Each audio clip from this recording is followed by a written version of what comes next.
রমজানে নিত্যপণ্যের বাজার স্বাভাবিক রাখতে আমদানি শুল্ক ৫% কমিয়ে আনার কাজ চলছে বলে জানিয়েছেন জাতীয় রাজস্ব বোর্ডের চেয়ারম্যান আব্দুর রহমান খান।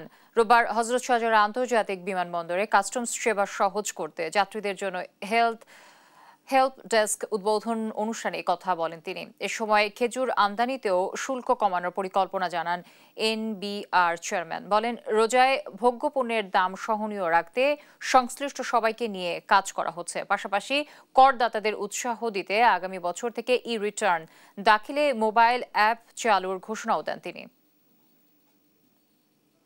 আমাদের ইম্পোর্ট স্টেজে ভিএটি ছিল, সেটাও আমরা প্রথম পর্যায়ে 5% প্রত্যাহার করেছিলাম, 10% ছিল।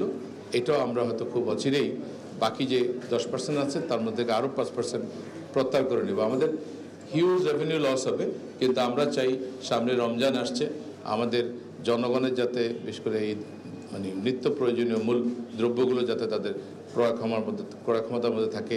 এয়ারক্রাফটের বডির ভিতরে করে স্বর্ণ চোরাচালান হয়, একেবারে আলাদা করে মেকানিজম করে, সেগুলোর দায় দায়িত্ব কিন্তু সংশ্লিষ্ট এয়ারক্রাফট অথরিটিকে নিতে হবে।